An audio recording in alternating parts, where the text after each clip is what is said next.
warahmatullahi wabarakatuh. Selamat tahun baru. Selamat tahun baru 2026. Gimana? Ini kita baru pertama live tahun baru ya. Bener ya? Ya Allah kita berdua. Alhamdulillah. Kalian itu liburan terus ya. Hei. Ini tuh pertanda Pertanda apa? tahun baru berdua. Jangan bikin gosip di TikTok dan dikira aku pacar aku. Tahun baru berdua, jangan-jangan nanti kita hidup baru bakal berdua juga. Berlan 86 Sabar apa ya Mas kabar? Ian. Sehat? Berlan 86 ya Allah. Oh my God, kita kangen. 2026 lah. Di tahun baru ini saya mau memeluk tukang kendang kesayangan. Selamat tahun baru. Kita ikut bahagia semenjak. Iya. Lu Semenjak- kenapa nggak pakai bedak? Udah dibilangin pakai bedak. Kamu bilang nggak pakai bedak, orang itu pakai ya. Edi, panggilin orang makeup, tolong segmen 2 dia harus dibedakin ya. Gua nggak mau tahu. Lihat tuh muka lo hitam banget tuh di TV tuh. Ya. Enggak, tapi tukang kendang alhamdulillah semenjak masuk TV terus. Ya. Semenjak di close up terus, sekarang dapet jodoh dia. Ya. Kemarin tahun baru Perlan 86 ngapain aja tahun baru? Lita Kerja. juga ya Allah. Masya Allah. Bentar lagi udah nggak janda lagi Lita. Alhamdulillah ya.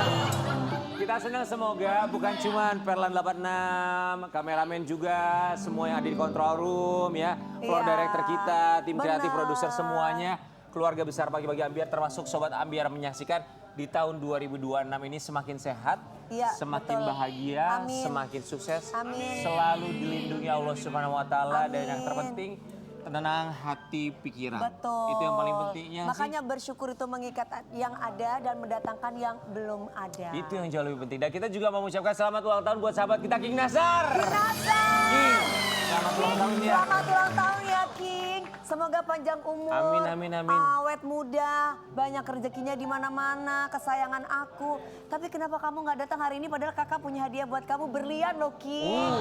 Hari ini King lagi merayakan ulang tahun sama keluarganya. Yang Iya, penting iya, iya, semoga doa kita ya dijabah Allah Subhanahu wa taala, King selalu bahagia ya. King bahagia selalu ya sayang. Amin, termasuk kebahagiaan seorang ibu yang satu ini Ya. karena akhirnya bisa tinggal bersama dengan putri tercintanya. Di Pagi-Pagi Ambiar kita hadirkan Marsyanda.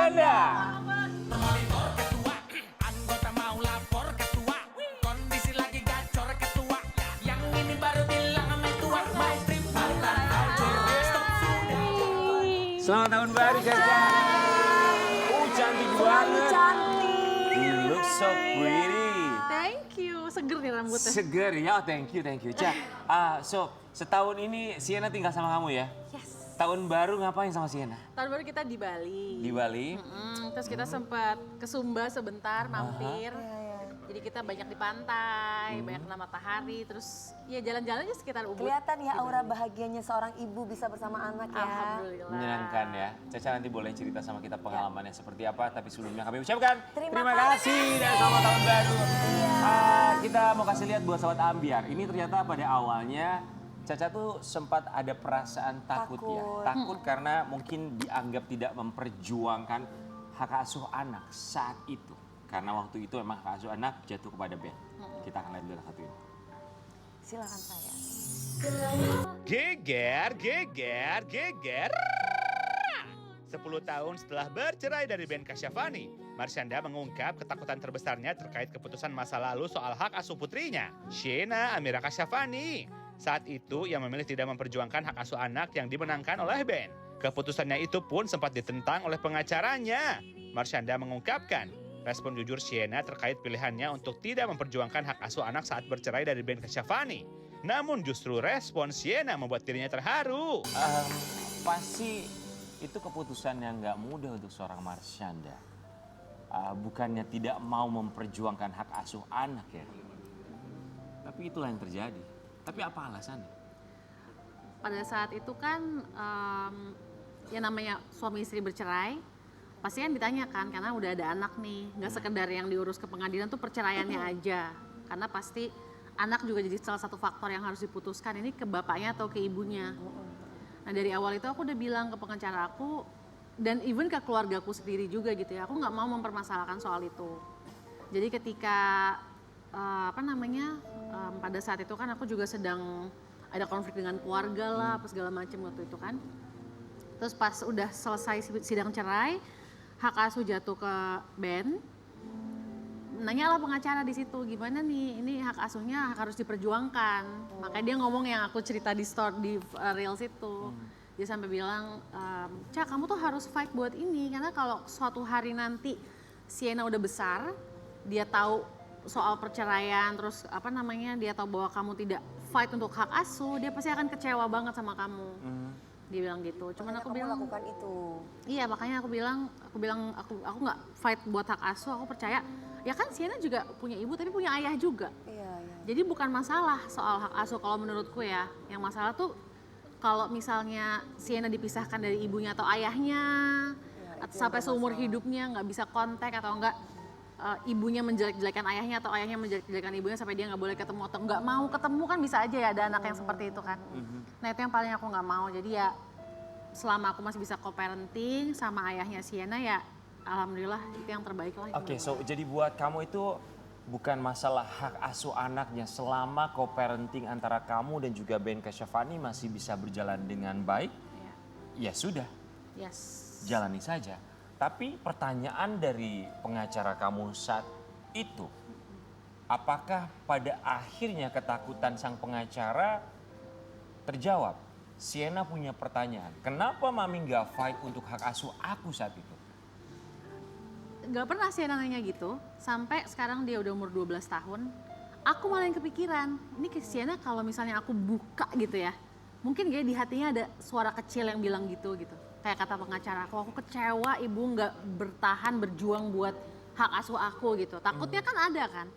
Akhirnya pas kita liburan tahun baru kemarin itu, kita di Bali, pas di Sumba tuh. Aku ngomong akhirnya sama dia. Iya, aku gitu deep talk, ya. ibu boleh nggak Sienna boleh nggak ibu jujur, aku bilang.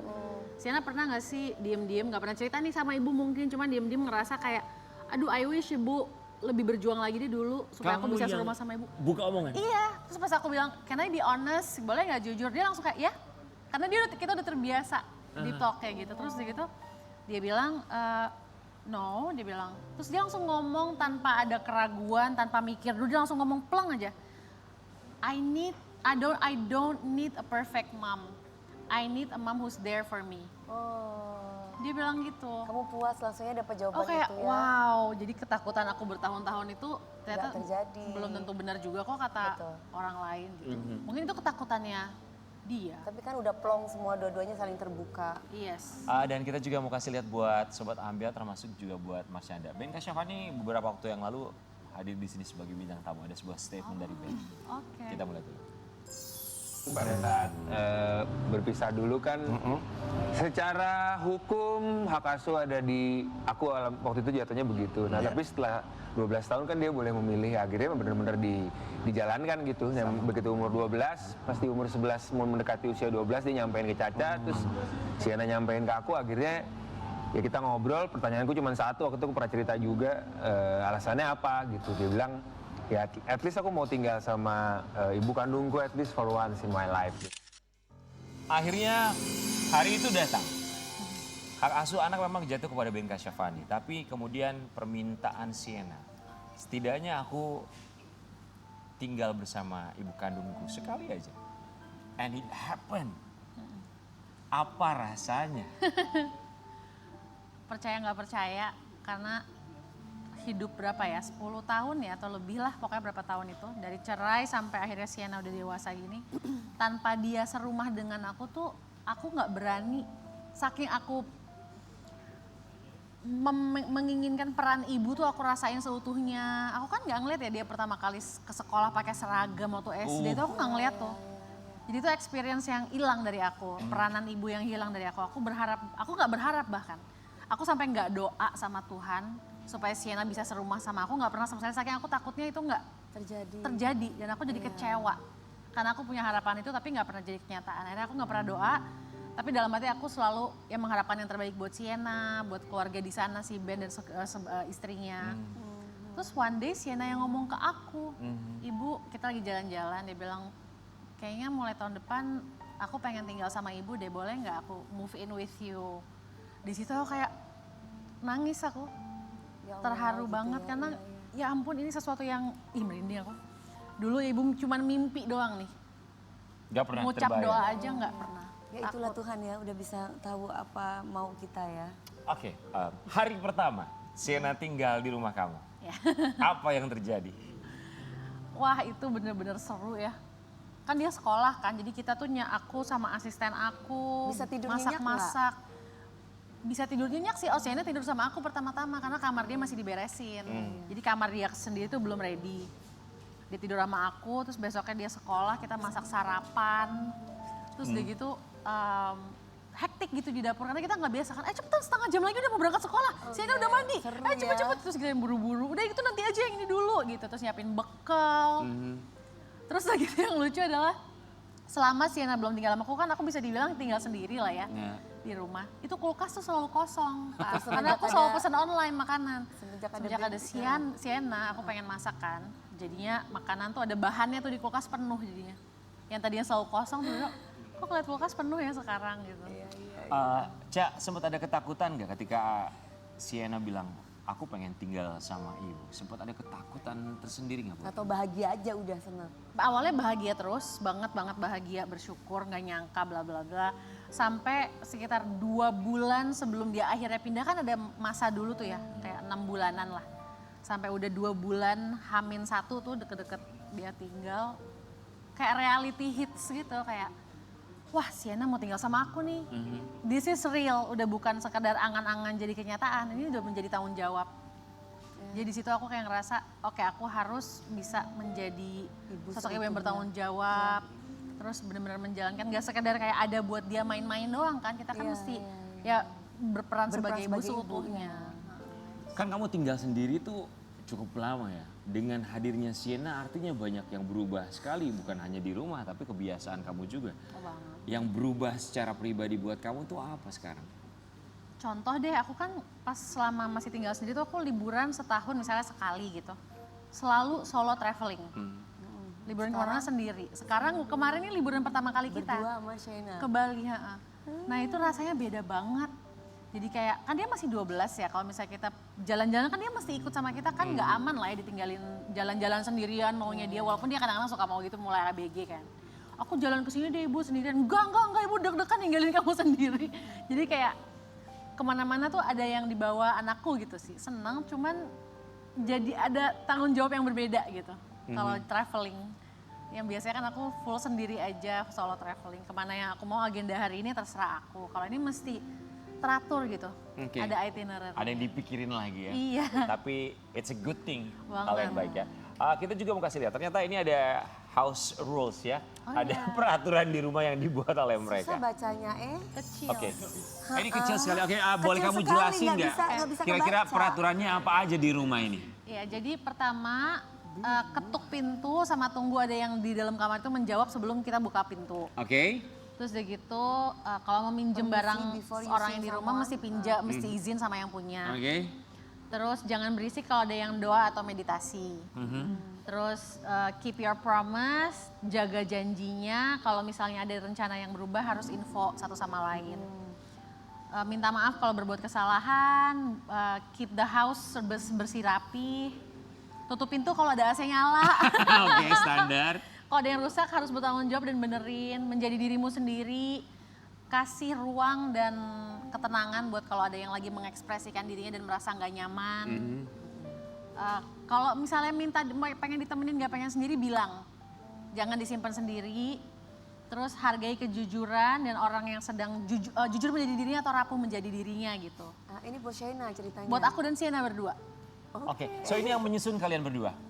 Atas- Awalnya aku, terus aku tanya ke dia kalau gini Sienna baca satu-satu dia setuju nggak? Dia setuju. Atas kesepakatan bersama? Yes. Sih ya. Cah, tinggal sendiri artinya kamu tuh punya me time yang cukup banyak sekali.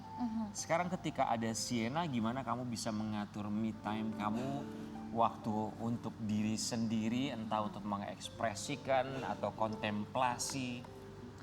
Itu nggak hilang sih dalam hidup aku. Kalau misalnya di hari yang misalnya ada Sienna gitu, dia pulang sekolah atau udah sore mau ke malam aku pengen meditasi misalnya untuk me time, aku bilang sama dia aku tuh jam segini mau sendiri dulu atau enggak aku silence dulu ya Sienna di ruang TV sama ibu nggak apa-apa tapi silent dulu untuk 1 jam atau setengah jam aku meditasi. Itu sih, dan jujur aja setelah 10 tahun lebih tinggal sendiri aku malah bosen me time. Malah kayak ada rasa longing pengen sama keluarga gitu. Cak, kita mau kasih lihat ya. Ini ada satu gambaran kebersamaan antara Marsyanda bersama dengan seorang Sienna ketika masih kecil. Apa yang ada dalam pikiran seorang Marsyanda ketika melihat Lihat video-video, tayangan tadi? ya flashback masih kecilnya sih. Terharu ya.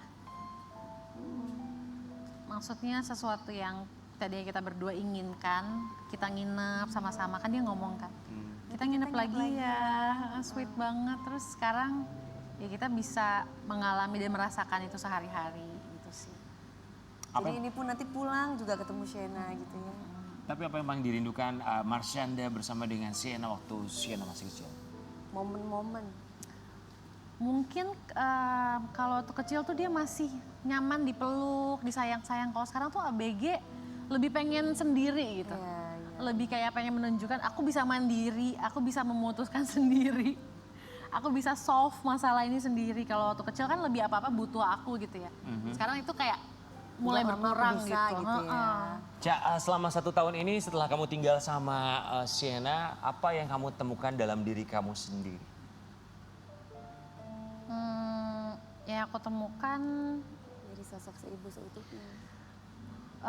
keyakinan aku sama Tuhan itu memang, walaupun aku pernah lost banget, aku pernah bener-bener ngerasa jatuh, tapi bener memang Allah selalu ada sebelah aku gitu.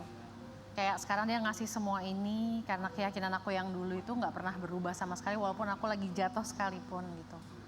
Jadi aku ngerasa itu sih satu hal yang aku temuin dalam diri aku bahwa oh aku nggak salah ya, selalu yakin sama kebaikannya Tuhan gitu. Berprasangka baik. Dengan apapun yang terjadi ya, bahwa itu adalah suatu kebaikan. Iya. Bukan hanya hal baik, tapi mungkin hal buruk buat kita belum tentu buruk di mata Tuhan. Termasuk kehilangan seseorang, mengajarkan kita banyak hal. Pun juga kehilangan orang tua. Kita akan kasih lihat, ini ada kabar duka. Kita tahu Marsyanda kehilangan sang ayah tercinta beberapa waktu yang lalu. Kita turut berbelasungkawa ya sayang. Kejadiannya itu kapan? Tanggal 29 November lalu papa meninggal. Itu ditemukan meninggalnya lagi tidur siang. Jadi lagi tidur, dibangunin, nggak bangun-bangun, akhirnya dilarikan ke rumah sakit terdekat di Jawa Timuran, papa tinggal di sana. Terus kata dokter ya udah nggak ada gitu. Terus kan kalau orang meninggal tuh ada surat pernyataan dari rumah sakit ya, surat kematian. Nah itu pernyataannya memang henti nafas, henti jantung, dan memang lagi nggak ada penyakit apa-apa yang kronis gitu loh. Jadi ya mendadak banget karena sekeluarga nggak ada yang ada warning gitu kan. Sakit nggak apa? Enggak. Dan kita lagi tante kakaknya papa tuh juga lagi di Jakarta. Jadi kita mesti terbang ke sana agak telat dari waktunya papa meninggal gitu ya. Kita nggak langsung ada. Tapi kita langsung ke sana besok subuhnya. Terus ya memakamkan papa, sholat jenazah, terus ya itu sih yang terjadi gitu. Memang Caca gak tinggal bareng kan sama almarhum ya. Dan lama juga gak bertemu dengan beliau. Iya. Terakhir ketemu tahun ini tapi bulan Juli kalau nggak salah. Itu terakhir ketemu. Tapi komunikasi. Tahun 2025 sorry. Oke. Iya, tapi komunikasi. Iya. Hubungan Caca sama almarhum itu hubungan yang seperti apa sih? Hubungan kita tuh berubah-ubah dinamikanya. Waktu aku kecil kita mesra. Papa tuh hangat orangnya, suka bercanda, lucu, kreatif, pinter, menyenangkan. Terus pas aku remaja papa sempat hilang dari hidup aku berapa Maksudnya? tahun. Karena papa kan pisah sama mama. Oke. Terus dia ada urusannya lah sendiri gitu ya dengan hidupnya. Jadi sekian lama tuh nggak kontekan sama aku. Berapa sampai lama? aku Setahun, 2 tahun? lebih kayak 8 tahunan. Wow. 8 tahun sampai aku nyari-nyari kontak papa. Kamu nyari? Aku nyari, semua orang deket aku tahu kalau aku tuh nyariin papa. Sampai asistenku suatu hari waktu aku umur belasan tahun gitu dia bilang, "Ca, Mbak dapat nomornya papa nih," gitu. Langsung aku telepon. Terus gitu langsung ketemu sama papa, nanya kabarnya papa gimana segala macam. Terus sempat ada masa juga aku ngerasa kayak kok kayak papa kayak nggak mengekspresikan, mungkin dia kangen tapi dia nggak ngomong gitu loh, nggak kangen sama aku ya, kayak nggak pernah nyariin aku, selalu aku yang nyariin dia. Ada masa-masa seperti itu sampai aku berpikir mungkin papa sosok laki-laki yang dulu belum siap menjadi seorang ayah. Aku sampai sempat mikir gitu dulu. Terus kayak suatu hari aku merasa udahlah aku berdamai aja dengan pemikiran-pemikiran aku ini. Pasti walaupun papa nggak siap atau nggak sempurna tapi pasti dia sayang sama aku.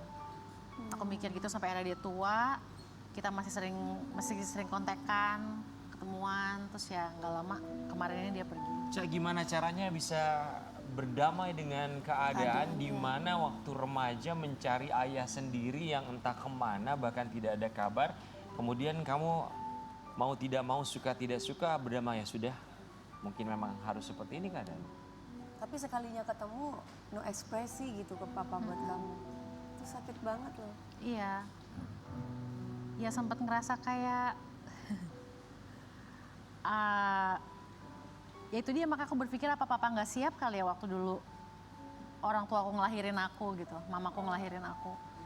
Karena kok kayak nggak ada rasa figur ayahnya tuh aku nggak merasakan. Sempat ada permintaan maaf gak, entah dari kamu atau dari almarhum?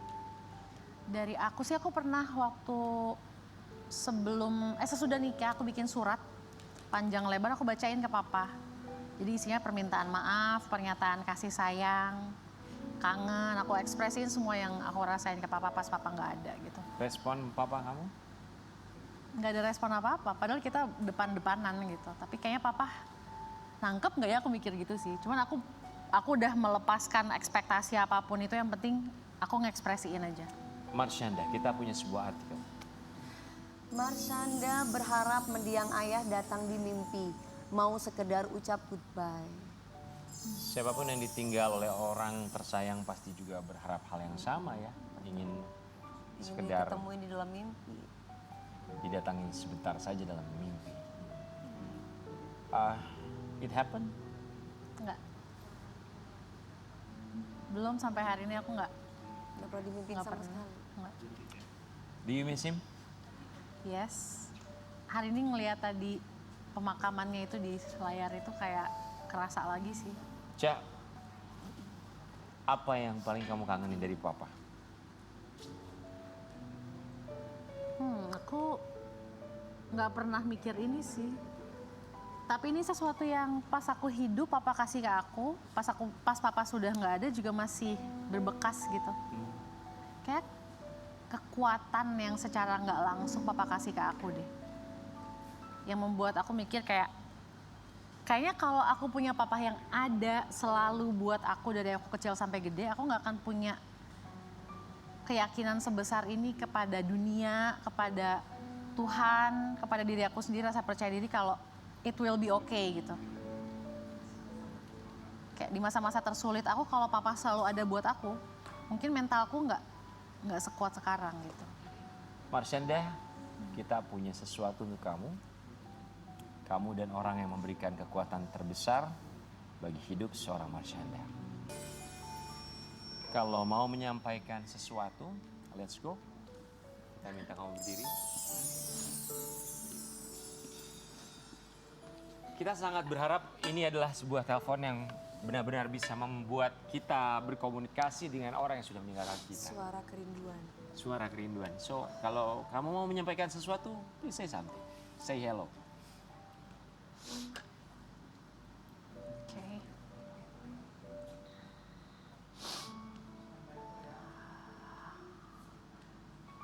Halo Pak. Assalamualaikum. Caca nggak tahu papa sadar apa enggak. Tapi Caca masih di Caca yang waktu 20 tahun lalu. Caca masih Caca kecil yang kangen sama papa, yang nyariin papa, yang nggak pernah berhenti mikirin papa. Walaupun Caca pernah kecewa, pernah marah sama papa karena papa nggak ada. Tapi mudah-mudahan papa tahu kalau Caca maafin papa dan semoga keikhlasan Caca ini dimudahkan sama Allah. Caca percaya papa udah di tempat yang terbaik sekarang. Makasih buat semua pembelajarannya ya, Pak. Kehidupan papa bermakna buat Caca. I love you, Pak.